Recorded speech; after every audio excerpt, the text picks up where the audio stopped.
All right, welcome back, ladies and gentlemen, boys and girls, to the GG.Bet Invitational. BreakyCPK joined by GoDz here.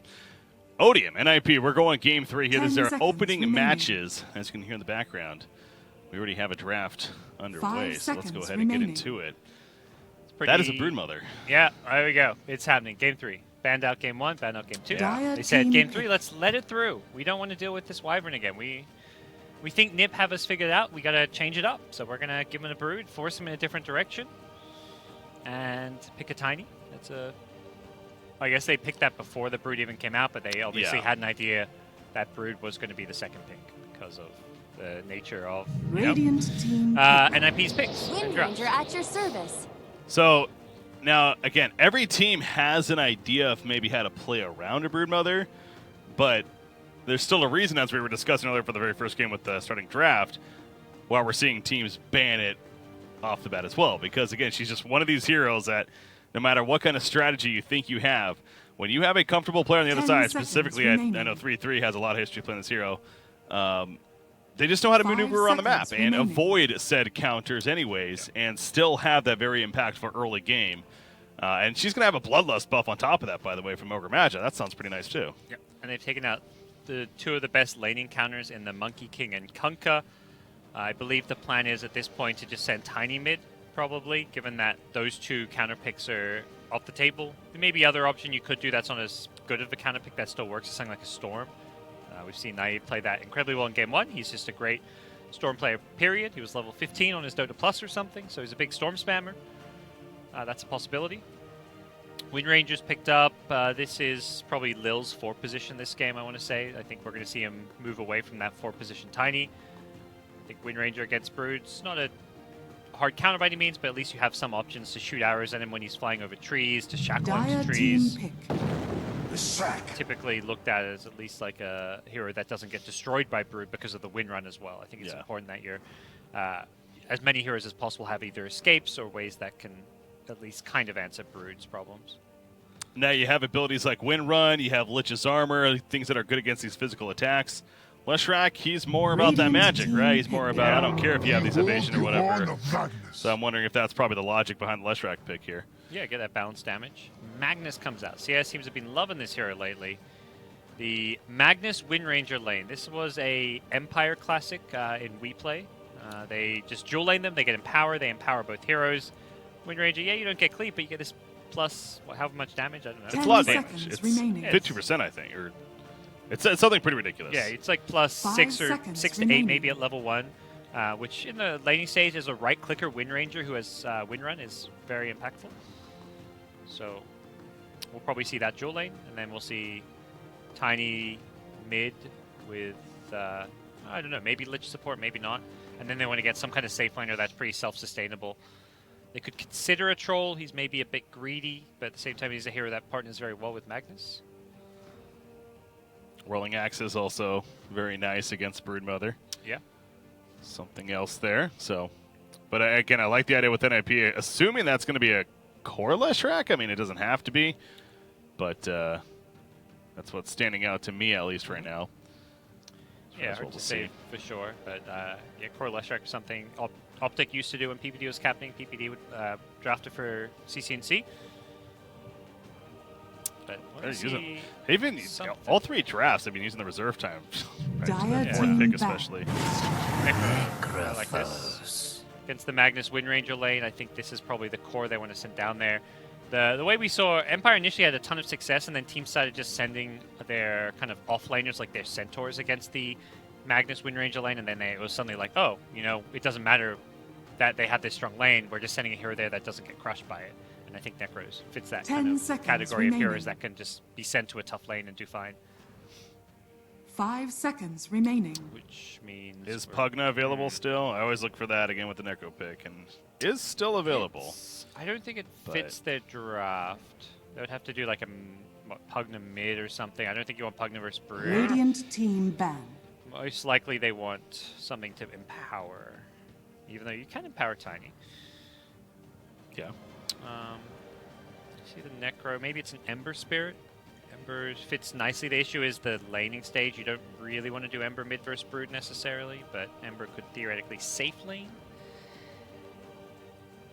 control and lockdown 10 is seconds not remaining. too scary right now for Ember. Yeah, we. 5 I'm having this seconds discussion the remaining. other day with my co-caster. One of the other events is that it really feels like Ember Spirit's almost becoming more of a safe lane hero Radiant team over a pick. mid hero. In the case we've seen a lot lately. So Anti-mage, it's actually a good call as well. against the Leshrac core or Necrophos even. Yeah, and just to hear that's going to just farm and ignore the Brood and then come into fights once he has items. And this was, I mean, again, to reference Empire, that was what they were drafting, this Lich anti-mage lane. You can even run it mid. I don't know if you can run it mid against Brood. It Dire might be a bit team tougher, pick. but it just worked well. Again, last pick tree. And so Leshrac will be a core for, I guess, Fata. He's a big Lesh player, and I think 33 is almost certainly playing the Brood. Yeah. But Brood could well go to the mid lane, as that is typically the case. Oh yeah, Doesn't have to be the case, though. depending on what makes sense for the lane 10 matchups seconds remaining. right here. But I think the mid is just overall very strong because even in 5 this like seconds Earthshaker remaining. matchup, or maybe this Tiny in this case, still has that easy access to the Ancients, can go into the jungle easily as well. That we'll see a lot. So it just seems like mid is that comfort spot for the Brood. But final pick for Odium. They have a lot of time, unlike in Ninjas and Pyjamas on the other side, but I think they're confident with that Treant Protector final pick either way. So Odium, the lockdown it's okay here. You know, the RP, they got the tiny combo. Shackle shot's nice too. It's not a huge concern for them. You're talking about maybe another empower target possibly, but Yeah. Depending on where they want to go. Terrorblade. Choose Well, your hero. Pseudo-empowered target. suppose. I think this kind of is, because when you're in range form, the bonus damage is just pretty significant, and when you're jungling as a melee Terrorblade, you're getting the empower. So it's not like the perfect hero to get the cleave for the RP, but as far as the farming tool goes, he gets full benefit from it. how about this? Look at what's going on Ninjas and Pyjamas side. It's Ace playing the Brood. Oh, yeah, I mean, Ace is a huge Brood player as well, of course. I forgot Well, about that. 3/3's on the Ogre though. Oh, this is the core Ogre Magi some Yeah. teams have been doing. See The- some fast Ag Scepter action. Magic damage against Terrorblade is very good. So obviously Leshrac brings Yeah. plenty of that. So I guess you could argue they could just run the core Leshrac then, but I don't know. I'd be curious to hear the logic on why the Ogre over the Leshrac is what it comes down to, right? Yeah, I think it mostly comes down to feeling like Ogre with that Ags can dish out a huge amount of damage and be a bigger kill threat than a Leshrac with farm, which, as far as single target goes, Ogre's going to do a lot more damage with an Ag Scepter early on than Leshrac, where it's more spread, split damage. You hit a stronger mid-game timing with Ogre as a core than Leshrac. Okay. But if the game goes long, that's where you kind of wish Leshrac's a core. But Yeah. Lesh can also, he can transition that way. He's not, he's not stuck being a support all game long. But you're going up against a Terrorblade, even a Wind Ranger to an extent. I know it's the support, but the Magnus, this seems like a game that, almost an optic, but NIP over here wants to win earlier on at Yeah, least. oh, absolutely. They don't want this Brood to go super late game against a ranged carry like Terrorblade against RP. Even though Brood with the BKB and with the ultimate and with his late game talent scales well, it's not going to scale well Prepare enough. for battle. GG.Bet Invitational, game number 3, Odium versus NIP. This is our opening match here in what's essentially a GSL format, also kind of a mini double elimination for each of the two groups. 4 teams in each group. Top 2 move on to the playoff bracket. It's played all throughout the week here where there's a $50,000 prize pool on the line. There should be a lot of good high-level Dota. And NIP, I would say the overall event favorites coming in. They're in a game 3 already against Yeah. Odium. To a future A team that's struggling with their roster. Yeah. We didn't even know which players were going to show up until the lobby was created, so that is something. Definitely kept people guessing. Oh, they're gonna hate me for this. Well, we'll see how well they're going to make NIP guess 30 this game, seconds because to right now the battle. lane shuffle-roos are going on. I imagine the Ogre Leshrac are quite happy to be against the Terrorblade, so maybe no shuffle needed for NIP. They're just going to do the standard straight-up thing, and then it will be that Tiny versus Brood. Brood expecting this matchup, but it's by no means a terrible one. He'll struggle on last hits early on, but once he gets those spiders, he can farm behind the tower, farm in the enemy jungle, and just out-farm Tiny overall. Got 3-3 kind of zoning out the Terrorblade a little bit. This is the thing with an Ogre Magi, the early Stout Shield especially. I mean, he is a bully. As he's showing right here. In fact, Lil's in trouble. Is he dead? Oh, One more. Get the fire blast, good body block. That prevents a fire blast attempt again. Yeah.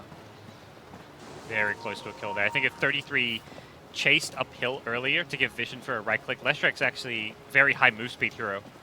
Had higher move speed than Wind Ranger, but end of the day, they zone Wind Ranger out, so that's a small victory in itself. But Lil's not going to use his salve, he's just going to walk back to base and then TP in. Slayer did a good job of picking up the other bounty rune though, so it still makes it a 2 for 2. Now, Flo is already being bullied down bottom. His Magnus can't get near the lane because he's got no support. The Lich TP top, I think this means Wind Ranger has to go bottom though, because you cannot play Magnus in a 1v2 lane. Oh no. He hasn't leveled anything yet, but saving it for like a just in case. But yeah, here comes Wind Range, and all of a sudden PPD's the one that has to get a little more worried about himself, as there's the Empower buff going up for Magnus. He actually gives it to the Wind Ranger for the harassment. Plus 9 damage. That's quite a lot for the laning stage. Yeah. It's like triple level 1 Drow Aura. I'll take it. Wind Ranger definitely changing the presence of that lane. Metamorphosis top lane has been already activated. In fact, wearing off in a second for Naive, just using it for the last hit. Has 3 last hits, which isn't ideal for your first Metamorph. Normally you want to be using it for like 2 creep waves and getting, 7 out of 8 creeps with some denies. So not the best start. Curious to see what build Tiny goes. Some of these Tinies have been leveling up tree grab, I think, in this Brood matchup. At least they were in the past. I don't know if that's still the build or not. Okay. Ox will have some ideas about how to play it. Yeah, he's already got the 2nd point tree grab. So we may see this maxed out by level 7. And then you can use your tree throw to clear up Spiderlings. Level 4 tree grab with the splash damage. A lot of damage. How about that, by the way? Ox has actually been in position 1 technically the first 2 games, and now he's playing more of that mid-tiny, where Naive is actually on the position 1. Yeah. Terribly. I think they like putting Naive on like the game-winning type heroes. Like he's playing the Storm, he's playing these, it's kind of like the idea with like a player like Miracle, where most of the time he's playing the mid, but sometimes they'll put Matu on like a mid Viper or whatever, and then they'll put Miracle playing anti-mage kind of thing. Yeah.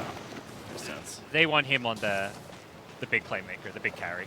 And they see Tiny mid against the Brood just as like the counter pick that's going to not lose mid lane, but not necessarily win them the game. I think Tiny can win them the game with a fast blink and a lot of good rotations, but that's less Naive style. He wants to be more farmy. You see here, Ox, he's thwacking those spiders with the trees. Ace is doing he's attempting at least to kind of spread the spiders a bit and not get them cleaved, but obviously that's not the most easiest task. Yeah, net worth is actually pretty even in the mid lane, even though the CS is one player's favor. So Ace is not really fed all too much here.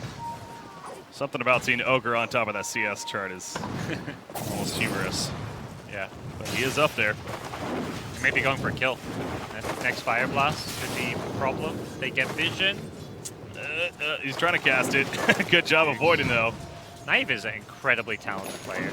Yeah, he's obviously got to be very precise on your clicking there. He does end up dying, but 9 players out of 10 there get hit by a Fire Blast, 3 seconds to dead anyways, yeah. He juked that Fire Blast for so long. To Nip's credit, they kept chasing. Like a lot of players would have then retreated after, missing earlier on. But they knew that they were confident they had. Again, this goes back to the bullying of a Ogre matchup. Like, what do you do against it, right? As a Lich Terrorblade, I suppose with meta it helps a little bit, but without that especially, there's not really anything you can do.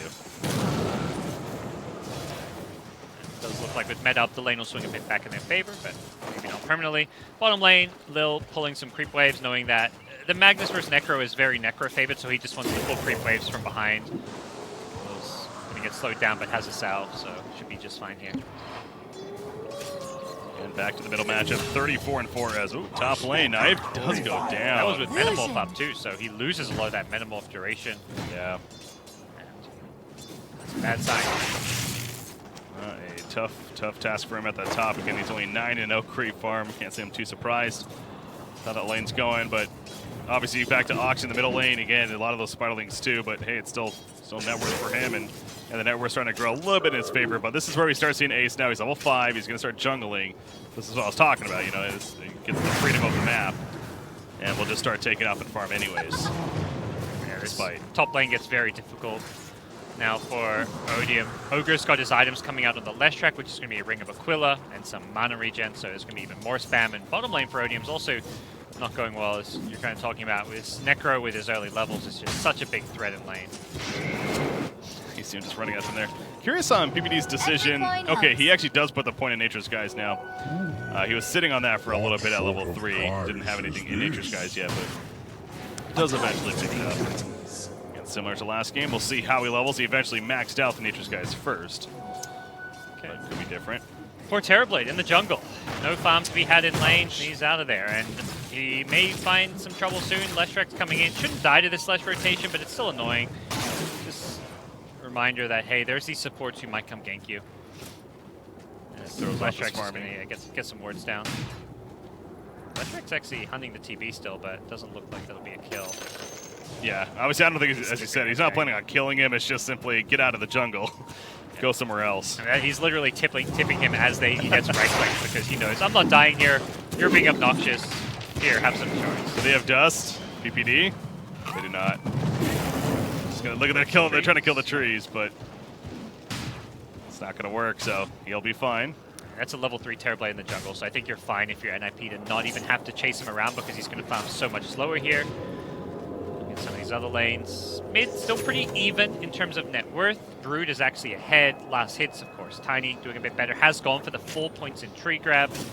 Looking to use that as a way of clearing out and dealing with spiderlings. And at this point, Ace is kind of transitioned into farming ancients and other places because he doesn't want to feed too many spiders. Better off feeding those spiders to ancients and neutrals because they don't keep the gold. Yeah. Is this a game we potentially could see Tiny prioritizing maybe the Shadow Blade instead of the Blink, or is just the Blink usually too good? The Blink is prioritized on 2 and 3 position Tinies most of the time, and then you go back for the Shadow Blade if you have a really good start with your Blink and get like 2 or 3 kills and start snowballing. Bottom there, you saw Lil trying to make a play with the Shackle Shot, doesn't really connect though, and especially on Necrophos with that Ghost Shroud on top of the heal, no chance to get a kill on him. Necro things can't really mess with him too much. Pretty hard, annoying hero to fight. Top lane's being dove by the Ogre, looking for anyone who's up here. Not going to find the Lich who's tucked himself in nice and deep. Does have Chain Frost, but Scan is not going to find the Lich. 33 is still kind of fishing. He's like, where are you, my friend? They're scanning it and everything. Come out and play. Okay, they'll eventually puts see another Ice Armor on. Yeah, that's got to be frustrating. He knows he's here still, but it's like, how much do you really want to chase? Yes, they didn't see him over to. They still don't see him over to the left. They're eventually going to find him at this rate. Okay, now they definitely see him. But now Lil's here too, so it's not an easy kill for them by any means. I think it's killed. Well, he's actually defended that tower with the help of the Ice Armor and some nice distraction plays. Problem is, it's not just mid, top being pushed, it's bottom as well. Mid is going somewhat Tiny's way for now. Having a good time still, but also still being ever so slightly out-farmed. Both these teams have that protection of the tower, of course, living armor on the other side, so that's something to keep in mind about getting those tower kills. Is that much bigger of a deal even on either side, you could argue. Pretty normal game. Yeah, curious to see what some of the builds coming out are going to be on players like Brood, since you are versing a Tiny, you don't want to play too much around Spiderlings. Slayer using Invis, as mentioned, has that Chain Frost. Coming to the bottom lane, Magnus, no RP just yet though. His rotation was scouted by the Observer Look, even though he was Invis. I believe he Invis TP down here, and I think the ward saw the TP but didn't see the hero itself. But you kind of get an idea when you see that color circle TP. Magnus, after this creep kill, maybe be level 6. Oh, deny. So, needs another one. Top tower has fallen. Can have RP, but how about that top tower? Eventually does fall. 3-3, Ring of Acula's got the Arcane Boots. So you mentioned the idea of an axe. Is that, he doesn't rush it, does he? Or does he? I'm going to find out. All right. His TP top gets cancelled. 33 was trying to TP bottom to join the fray and get stuck in this top lane, which is obviously not what he wanted. He wanted to beat bottom to go push another tier 1, but he'll keep on farming up top, I guess. I think he might have been going mid, to be honest. Oh, yeah, that's because they were right as that was happening, Insatiable Hunger was popped by Brood, and they were going for Tiny. Yeah. So, without him, though, no chance to kill Tiny. Yep. Brood maybe just happy to keep on farming. It's just going to play the Accelerate game. You're not like an anti-mage in how you scale, necessarily, but you kind of can farm as fast as some of those Battle Fury carries, just with your Spiderlings in the jungle, which is currently what we're seeing from Ace. Now Leshrac. Bounty runes coming out. Yeah, with those bounty runes, spotting on the area, gets a double multicast. Look at that burst. Level 7 Ogre this early on feels pretty good. Another potential multicast coming in. 1 second, we'll find out. Oh, jukes again. There you go. 1, 2. 60%, that's the big change. That's why Ogre's coming back. Yeah. He is this 60% multicast at level 1 when you have max Fire Blast is insane. And that's kind of where, like, you know, this big buff happened and no one was going max Fire Blast, but all these pros suddenly kind of rethought the hero and how it should be played as basically a damage dealer. Level 4 Fire Blast multicast is an absurd amount of damage. 480 damage on a 10-second cooldown. He's no longer that Bloodlust bot, necessarily. Yeah. Like, obviously, that's still a great tool for throughout the game, but, yeah, you're right. Usually, we used to just see him max out Bloodlust, and he just runs around Bloodlusting his cores. Not the case here, though. That's 480 magic damage at a 60% proc rate. I mean, that's pretty damn good. 10-second cooldown on top and of that. it stuns. Like a Laguna Obviously, Blade does yeah. 480 damage, or a bit more than that pre-reduction, but Yeah. without the stun. Yeah, exactly. So, non-projectile, just instant stun. And with an Aether Lens, he's suddenly got really good cast range to go with it. So, What are his talents? I never really looked at his talents, I suppose, especially more in the core roll. A GPM or caster, Yeah. that's a curious one to start. He does have an Aether Lens. yeah, I never see anyone not get these 90 GPM talents. Yeah. Most of the time. Even a 60 GPM talent. Pretty good. RP's even used. They really want Pot to dead. Well, you know what they'll get it. The Chain Frosty and RP committed. They kind of had, if he got a chance to Ghost Shroud, pop his wand, his heal, and a hood there, he actually lived. So they had to use the RP. Yeah, that would have felt really bad if they didn't then. But they did get Yeah. it, so. He almost survived in the end there. The stun barely enough. High risk, but pretty good reward play for Odium. Did suggest the Tiny Shadow Blade. It looks like that's going to be the call over the Blink. The main benefit here being that you kind of hunt the Brute down in the jungle a bit better. Like you can run past creep waves to go looking for him and combo him, whereas the Blink doesn't really provide that. Yeah. You have a tree in protector on the other side also, perhaps Invis nearby and can spot you, so you know the reason. Reaper Scythe doesn't finish the job initially, but that Death Pulse it's chasing. Dire's bottom tower is That's the under worst attack. feeling in the world. Death Pulse is just on your ass, so it's almost about to hit you. You know it's going to kill you. Just accepting death right there at that point. So the regen kicks in for Necrophos. He'll keep pushing it. He's going to go Hood of Defiance, excuse me, into a Radiance right now. That's what he's thinking. Okay. Radiant's middle That tower will is under attack. make him more of an answer for the Terrorblade. Dire's bottom tower We'll probably is see a under BKB on attack. Terrorblade regardless, playing against this Ogre Leshrac, but it's still going to be effective nonetheless.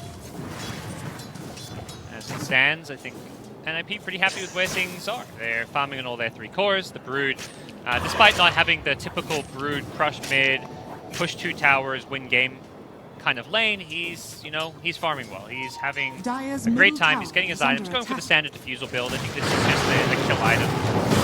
Oh, he lives. This hero, man. Necrophos Dota. You just think you have the kill, and all of a sudden he's back up to above half life. Now he's back to full life because of living armor even. Yep. Not going to get any turn kills. No, everyone TP's away. So very close call there for the turn kills, but at least he survives. That's what matters. A lot of time wasted.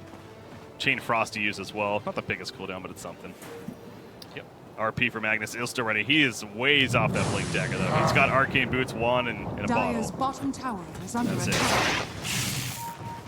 Could use that on him, of course, for that initiation. Treant, he's going to find Naive in the jungle. He has Overgrowth.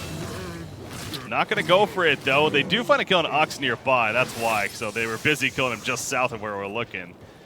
Peter Pan Dam wanted to set up, but, you know, they'll take the tiny kill. Was that Dire's mid-hero middle anyways. tower is under attack. And Brood will benefit off of that, too. Power Tread's going to be delivered to Ace, so he went the Defusal, the Medallion first. Now's the Power Dire's Treads. bottom tower is under attack. Now what, right? Does Ace need the BKB himself, you think? Dire's bottom tower. Yeah, is he'll being denied. eventually want one. I don't know if it's his next item necessarily. Like the physical damage aspect kind of doesn't invite it all too much, but playing against Wind Ranger Lich, you'll typically want it. You want to be able to get reflection off you maybe this game too at some point once you get a lot of items. So we'll see how soon he wants to get. He's diving mid. He's going to kill Slayer. I assume. Yeah, there we go. The Vital Finishes off. Just nibbling at your feet. Yep. Radiant are Nice thing scanning. with the Defusal Blade. It's not like an item that's going to allow you to kill Tiny, but these supports and these other heroes can be easily brought down. Radiance on Dire's the way bottom once again for tower is Fate. under He's got attack. 2,000 gold saved up, so it seems like that's still the direction he's planning. Dive to the impurities. At this time, yeah, top lane, Ogre Magi. What is he going for next? Is he going, There's a hood queued up. okay, Hood. So casual hood. One of those items that everyone just seems to buy casual hoods these days. Good against Tiny always. Any hero with some good quick magic bursts that you need to survive. So buy a hood, why not?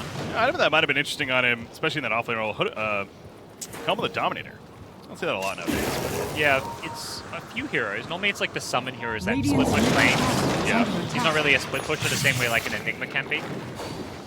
Arrow flies. Nice kill on the Wind Ranger there. Of course, the root coming out. The overgrowth even used by Tree Protect here. But yeah, more so thinking of like that attack speed aura, the health regen. It is just kind of a nice aura item. Oh yeah. In general, as well as that control. But yeah, I mean, he's not pushing towers himself. I understand that. You know, Tiny sniping the crew with his Shadow Blade.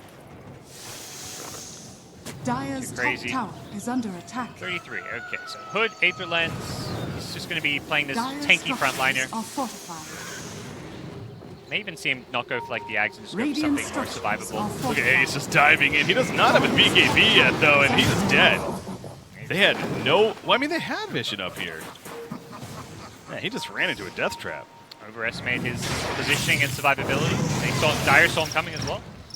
So Dire's he's top regretting tower his is under mistakes. attack. Crickets come out. And now top lane, 3-3. Shackle shot lines up from Lil. Get some kills here. CRP. Remember, this is a core ogre, so not afraid to use some of these bigger ultimates. Tiny's found more. He's found the Leshrac. Can he get the kill? Doesn't look like it though. Shack a little too speedy out of there. 425 movement speed does make it away, but killing the ogre. That's some good gold going their way. Split throughout. And pop a shrine together and maybe smoke from this. There is a smoke on Wind Ranger. There's a ward spotting this though, if they do. Okay, they won't. Never mind. Yep, there they go. They spotted it. Yeah, it's being pinged too, so Radiant's middle tower is good under idea attack. from an IP where they might head. Well, they expect them to go all the way down bottom though. I can imagine Fato probably not going to stick around, but may try and get greedy going for an extra wave here. Sending this smoke all the way to bottom lane is quite the long way to go. I don't think Fato, yeah, he's not even going to stick around for that last move. Yeah, if he goes for that last one, maybe. That had to be tempting too, because that's like very close to a Sacred Relic, but yeah. It's like he knew he could get one more creep safely if they were smoking bottom, but he's like, this last one, eh. He actually was fine, but it's like, once you're cutting it close, it's better just to, you know, risk 40 gold and stay alive. Why not? That seems like it makes sense, yes. Take your word on it. 2,000 gold saved off our Broodmother. We do see the Orchid queued up for him, so wants to keep the aggressive route going. And Naive, middle lane, he's got a Manta style now, so that'll help in case he gets overgrowth or something like that. Yeah, considering he was stomped so hard in lane, he's recovered pretty nicely just playing in the jungle. His team's kind of created enough space for him that he actually gets to Radiant's have a top game now. tower is under attack. Must feel pretty good, as nice tree toss there. All the Spiderlings just explode for Ace. Has to go create new creatures for himself. Yeah, 3-3 again, though. He continues to be in the front. We saw the Shackle shot earlier on him, but obviously the Dire squad is not looking to necessarily engage on him as a target when it comes to a team fight. Unseen. In fact, really across, this is a tough team to just jump. I mean, maybe, you know, getting Broodmother to Radiant's stun lock, bottom of course, you could tower is definitely under drop her. attack. She's probably the most appealing, honestly. Yeah, without any kind of defensive item for it, makes a lot of sense. Swing and a miss. From Flo there. Was that a toss? It sure was. That was a toss to death, though. Wind Ranger goes down. Oxy's like, whoopsie, maybe didn't want to do that one. Popping the Shrine. 3-3 is starting to drop. Great overgrowth, though, coming out. 3-3, the Shrine heal kicking in. Reaper Scythe is not going to get the initial, but it does finish off Terrorblade in the end. Fighting at the Shrine, always a dangerous decision. In this case for Odium. That was a Metamorphosis pop, Radiant's too. bottom tower is under attack. Yeah, that's troublesome. There's just all this chain stun. That TB, until he has a BKB as well, is just in so much risk of getting hit by a Fire Blast, Lesh Stun, Reaper. Even though he survives the Reaper, there's an Ogre Stun and some Necro right clicks to finish Dire's him off. middle So tower is under attack.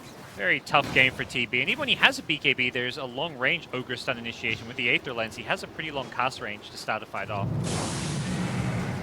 I'm gonna say, I was wondering earlier if that Ring of Health might have possibly been a Vanguard, and he actually is gonna go back to the Vanguard on 3-3 as well. So just going to build, again, those auras, the eventual Crimson Guard on a pipe even.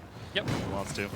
Makes sense. I think his job is pretty much to be a tanky frontliner more than it is to, you know, be a pure damage dealer. He'll dish out some good damage with multicast, but it's not like a requirement of NIP's lineup that he becomes a big damage dealer. Yeah. Middle lane. See Bloodlust being thrown around. From Ogre Magi, of course, still sharing the love there. It's only level 1 Bloodlust, but Lil's in a bad spot. Had no clue. The evasion kicking in. Nice shackle shot. Here comes Ace. On Spiderlings. The web put down, and the Spiderlings themselves will finish the job. So eventually get the kill. Roshan is up. Don't know if they're going to do it necessarily, but the positioning right now suggests they could.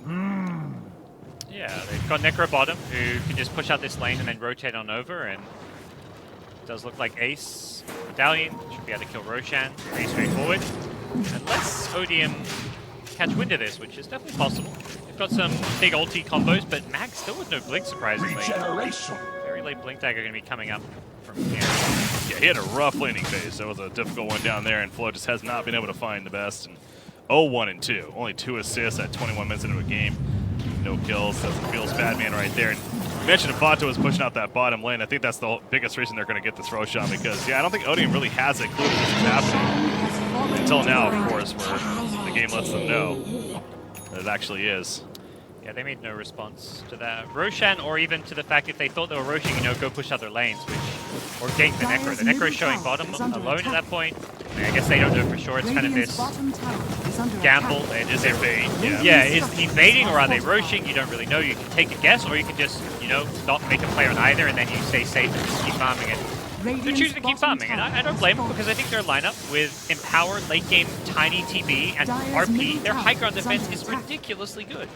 They can stall this game out. They could be down 20k gold lead, and I would not think they're out of this game. Feels like all 3 of these games have been kind of that way, to be fair. Now, at least the first 2.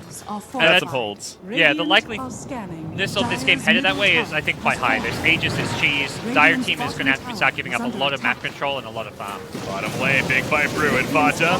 Shackle shot's not going to connect. That's going to be an easy kill on Lil. Flo's just running away. Yeah, going to toss Terrorblade away. Just the simply everyone retreat Tiny method. TP. He needs to not get caught in overgrowth. Oh, he guesses, but canceled it. He saw him. I was on their vision. He saw Tiny. He didn't see the TB, though. Yeah, he wanted TB. Yeah, and the overgrowth does hit units in fog, but of course, he stopped canceling because he thought that his first TP is going to go off, and he doesn't know there's a TB in the jungle. Well, still has overgrowth at least, but maybe just going to push the bottom lane now. Again, they have an Aegis to work with in the hands of Broodmother, or also has that Orchid. And as far as high ground defense goes, no Metamorph, which is a pretty big deal at this point, so they may at least be able to take these outer towers. Whether or not they go high ground, probably a bit of a tougher ask at this point. Crimson Guard is almost finished on Ogre, though. That is something that can help encourage that, at least. 1 and 2, but at least clear the outer towers, which right now is the bottom tier 2 and the top tier 2. Dire's bottom tower is under attack. Also keeping all their towers alive. Outside of the 2 towers bottom being lost just now, both mid and top tier 1s are still alive thanks to the living armor. Dire's bottom tower which they are now going to use to maybe help stay up on top. Father comes in, get the initiation. But they're just going to TP up here. They don't care about the surprise gank factor. They're just coming top to push another outer tower. There's a tier 2 up there. They're willing to go and push this. Fata insisting on going an Aeon Disc here over, say, maybe the Heart we do see in cases like this sometimes on the Necrophos. Why do you think the Aeon Disc is better value? If so. The Aeon Disc, let's see, over the Heart. I'd say it's just the tiny, burst. Yeah, he's probably thinking even with a Heart, he's going to get bursted in an RP or a Shackle. There's enough stun that it's kind of the same idea as the Queen of Pain, who got the Aeon Disc with BKB. This Aeon Disc guarantees you get Ghost Shroud off, the same way the Aeon Disc on Quap allowed her to get BKB off. Okay. Dire's top tower is Where the Aeon attack. Disc is worse is against things like Hexes, where it doesn't purge off Hex. It'll purge off all these stuns, though. Like if Necro gets RP, it'll purge it off. The main thing, too, well, it's not the main thing, but a big thing, too, is, of course, the price difference. About 17, 1800 gold, so think about it. Just get it that much sooner. In this case. Yep, they'll take that last out of tower, uncontested, and that 8, 9k gold up to 12k, headed towards, I don't know if we'll get to that 20k direction, but as said, even if it does get that big, it is far from game over. I haven't even seen a Tier 3 tower really being hit yet by NIP. They're respecting Odium's draft and its potential. Now, I would like to see a Blink Dagger on Ogre. That's a little dead, by the way. That's going to be upset because they didn't find him. They benched. That was one of the reasons, because I thought he was actually going to get away and Ogre was in the area, but Ogre's actually up here. Trying to deal with Magnus as the 25-minute bounty runes come out, so Flow trying to steal it. Zoxa going to be jumped by Ox, who is in biz, of course, with a Shadow Blade, so gets a quick pick, and now they finding himself by himself. Crimson Guard activated, though. This is a hell of a tanky Ogre matchup right now. They're going to chase for this one. The toss back. Flow needs to be careful. Don't get multicasted, dude. They're committing Metamorphosis for this. I don't know. Is he even going to live? Yeah. Oh, he's going to live. He's alive, and now they're going to turn, possibly. Ox is the one that needs to be scared now. You see the Metamorphosis Terrorblade in the backlands. Good job with the main style, though. Peter Pan Dam a little ambitious there. But while this is all happening, by the way, you see Ace just pushing mid by himself. Hasn't actually done any damage just yet. He's just reached the tier 3, so still time to get back and defend, but they don't really have the instant TPs, but at the same time, Brood doesn't want to commit to the high ground. No BKB on Ace. Giving him an Aegis, I feel like the Aegis at this stage, given that there's this kind of burst on the Dire side, doesn't allow him to push high ground because he doesn't have that BKB to follow it up. They'll just kill him twice. Like, there's plenty of stuns or spells they can land on him the second he respawns from Aegis. There you go. This game feels like it's in an okay position for Odium, despite the gold deficit. It's similar to the first game for me, at least, in where, you know, still kind of thinking NIP was never really out of it, and specifically the Arc Warden in that case. Now, Terrablade's not having top farm in the game, but the fact that he's recovered this much and he is quickly getting up there, of course, a similar hero in that aspect, and he does have the Empower buff to take advantage of as well, as he's been doing throughout the game. So I'm with you there. It definitely feels like Odium is not even necessarily down 13,000 net worth as it suggests, but it's still work to be done, and really going to come down to, I suppose, NIP and what do they do with this Broodmother now and the farm that she's had, because, yeah, she's 4-1 and 2, but it doesn't really feel like we've been seeing a lot of, you know, aggressive play coming out either. This is what happens sometimes when you play this Brood into heroes that just counter you too much early on, is that you just don't have that same snowball effect. Doesn't mean Ace is not going to be able to have an impact. He's got a BKB now, so he can go on a lot of these heroes. If you get a Nullifier as well, I think likely his next item, he can pose a big threat, like on wind ranges and stuff, or you just orc it and get that kill. That works too. Bye-bye. Ox in the backline, Zoe kills. Socked up, and what cost now for Ox? The Reaper Scythe is not enough. Ace is beating down Slayer, meanwhile. That Chain Frost bouncing around. They do kill Ox. The Chain Frost eventually going to wear off as they just bounce between the Ogre and the Necro. Yeah, there's this weird interaction between Reaper and Tiny. Because of the status resistance, he actually moves when the Reaper damage comes in. Notice that. Actually, where BKB against Necro, you can BKB block the damage from Reaper as Tiny.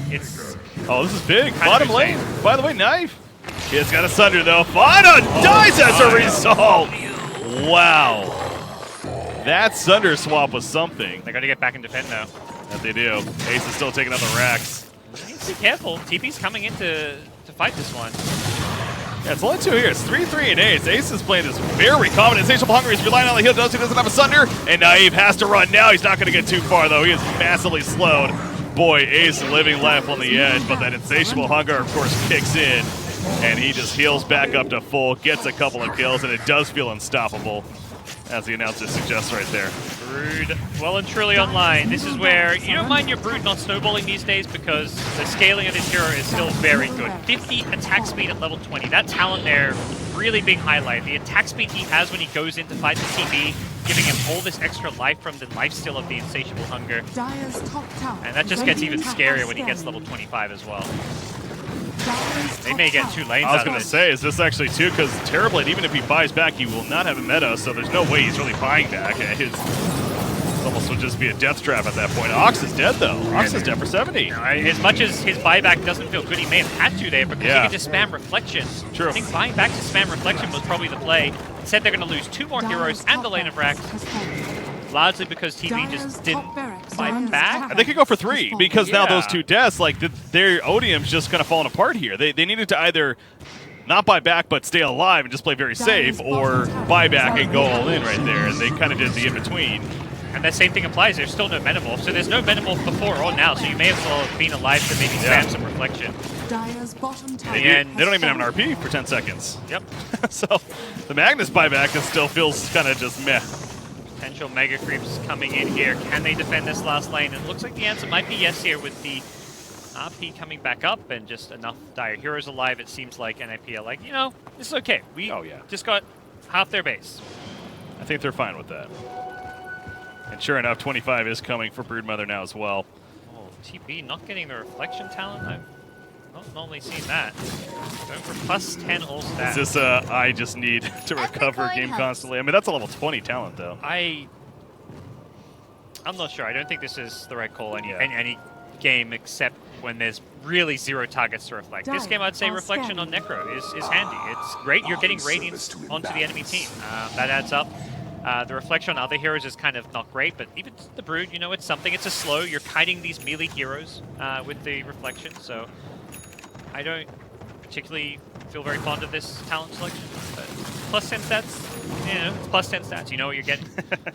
It's like hard to hype up plus 10 stats. Yeah. You can theory craft with the reflection all you want, but 10 stats, you're right. It's just you know, you can't argue against that, I suppose. Ogre with the Ag Scepter now becomes an even bigger threat to heroes like TV. After Imprasad again, just shy of actually killing him. Lil will be able to survive for the time being. The RP on at least 2 heroes on the back line skewers forward. They are going to kill Dream Protector off the bat, but nobody else seems to be timed for the time being. Knife, he's in the Metamorphosis with the BKB. He does have a Sunder, he's going to use it at the last second right here. Use it on the ace, but the Insatiable Hunger on top of the Splitter. Down goes Terror Blade. The idea was there, but it's just simply not going to be enough firepower. GG will be called. In Game 3, thus the series goes to NIP over Odium. Very nice series from NIP. They lose a game. They definitely don't look unbeatable, but I would say the way they won Game 2 and 3, showing some of their signature picks like the Brood, is impressive, because it's like the Brood didn't have that crazy snowball game, but the fact they managed to, you know, still understand how the hero can fit into their draft, secure them a later win. It's the 31-minute Brood victory, not the 20-25-minute Cheese victory. It's still, overall, definitely shows that they are one of the best teams in this tournament, but at the same time, they can be beat. It's got to sting a little bit for Odium, too, knowing that, again, they banned Broodmother the first 2 games. And so here they go in Game 3. They kind of let it slide. You mentioned they banned the Wyvern, I believe it was, instead. And then kind of hindsight even, you're like, are you really that much scared about a Wyvern than you are about this Brood here? I think they had enough answers for the Brood with the Tiny. Ultimately, Brood does have more of an impact on the game than Tiny, but that's largely because those side lanes went so poorly. If they have a Tiny versus Brood mid matchup and their side lanes go even or they win some side lanes, this game, Odium just straight up win. Like, Brood's only able to still win and kind of at least half carry this game because the side lanes go so well. The Ogre Leshrac lane looked particularly strong and scary. Oh, yeah. That was fun. I love seeing the core Ogre, and I know it's not that he's not the first one to do it. I have heard of it happening more and more recently, and it's something that was a great example right there, though, of this flexibility, this diversity, and this continues to be just how Dota works, right? We go, not even necessarily in cycles, but we're always seeing that evolution of just strategies coming out, whether it's from balance changes, just simply trying whatever it may be. So it's a lot of fun, but that is going to be it for for today's coverage. Yep. For the GG.Bet Invitational. Again, we had 2 planned. There was a postponement. It will be played now tomorrow instead at the earlier time. So tomorrow there's actually going to be 3 series that'll be happening for this tournament here for this GG.Bet Invitational. A lot of Dota all week long. We'll be yeah. covering a lot of the Star Ladder, GG.Bet stuff. We'll be covering some other tournaments from We Play tomorrow as well. So plenty of good action to tune into. Here on the BTS stream. Definitely looking forward to it. Myself, I'm going to be here for the whole week. So as you mentioned, a lot of Dota to cover. Excited for it. Again, I was BreakyCPK. Joined by GoDz here. Congratulations to NIP once again. Both teams still in it. Just now NIP in that winner's bracket for Group A. Congratulations, GG.Bet Invitational. We'll see you guys tomorrow for more coverage.